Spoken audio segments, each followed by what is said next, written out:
Terkait dengan berbagai sentimen begitu Pak yang tengah kita hadapi, kita lihat tadi ada data inflasi di Amerika Serikat yang mungkin nampaknya masih sulit untuk dikendalikan, ada tenaga kerja yang juga kalau kita lihat masih memanas. Sementara kalau kita lihat di Cina juga ada sentimen mengenai pertumbuhan ekonomi Cina yang tumbuh melambat begitu ya. Kita lihat di pengumuman RDGBI Pak di Rabu kemarin, Bank Indonesia ini mengatakan bahwa ekonomi dunia ini akan melambat di tahun 2024 seiring dengan memanasnya konflik geopolitik di Timur Tengah. Bagaimana juga Anda melihat sentimen konflik geopolitik ini cukup memberikan dampak Pak kepada perekonomian kita untuk di tahun 2024 ini?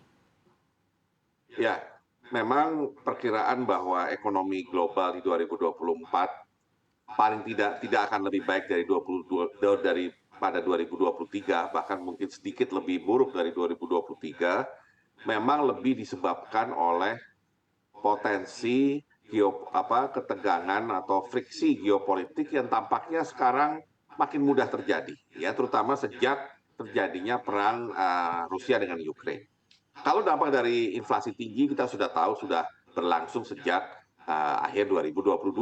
Tetapi begitu ada tambahan gangguan dalam tanda petik ya dari potensi konflik geopolitik ini, maka wajar sekali kalau banyak pihak sentimennya terhadap 2024 belum terlalu bagus. Apalagi di awal tahun ini kita sudah mendengar berita yang tentunya tidak menggembirakan, yaitu gangguan di Laut Merah, ya, yang tadi disampaikan di berita bagaimana Houthi yang berasal dari Yemen itu sering mengganggu jalur pelayaran di Laut Merah, ya. Padahal kalau kita perhatikan Laut Merah ini kan adalah kepanjangan dari terusan Suez, dan ini adalah jalur dagang utama yang sangat penting, terutama antara Asia dengan Eropa, ya, dalam konteks ekspor impor.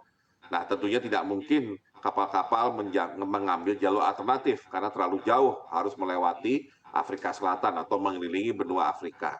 Jadi setiap gangguan di Laut Merah menurut saya itu akan menimbulkan sentimen negatif karena itu akan mengganggu ekspor impor dan ujungnya tentunya bisa mengganggu pertumbuhan ekonomi itu sendiri dan membuat inflasi tinggi menjadi susah turun, ya. Karena biasanya kalau kita punya suatu negara itu punya inflasi tinggi, ya, mungkin karena kelangkaan suatu produk atau komoditi, salah satu langkah yang bisa diambil kan adalah dengan membeli dari luar atau mengimpor misalkan.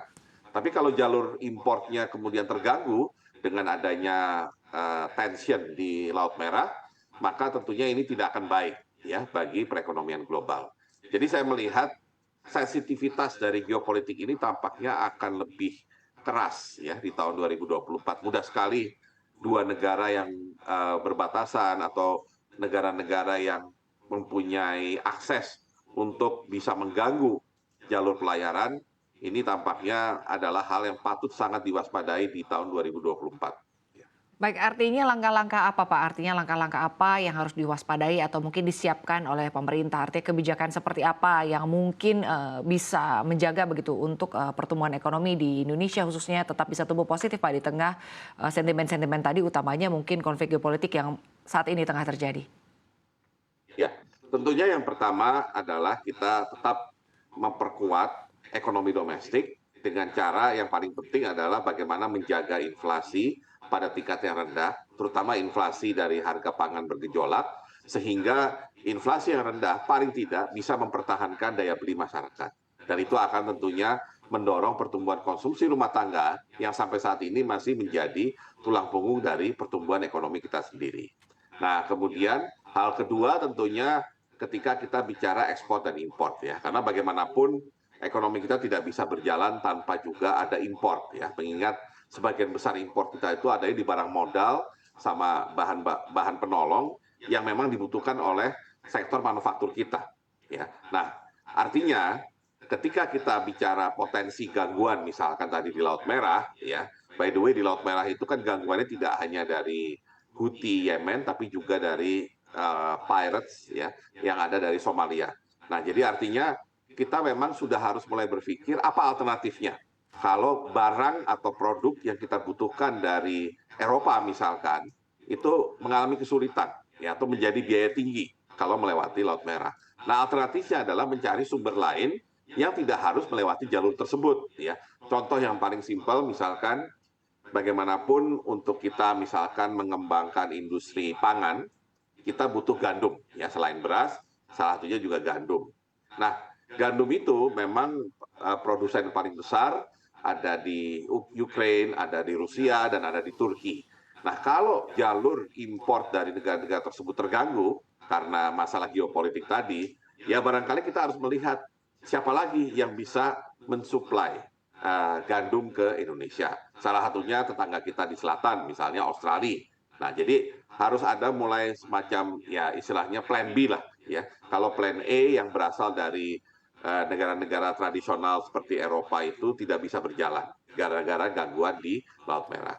Nah, tentunya kalau itu dari sisi impor, kalau dari sisi ekspor ya sebaliknya kita kemudian harus mencari ya meskipun ini barangkali lagu lama sudah sering diulang-ulang diversifikasi dari negara tujuan ekspor itu sendiri ya artinya tidak harus kemudian kita terlalu bergantung kepada misalnya Eropa atau negara-negara yang kapalnya harus melewati terusan Suez dan Laut Merah, tapi juga bagaimana kita menyiasati untuk mencari sumber-sumber tujuan ekspor baru yang ada di belahan dunia lain, ya baik di Asia, mungkin Afrika, bagian tengah selatan, dan juga di benua Amerika.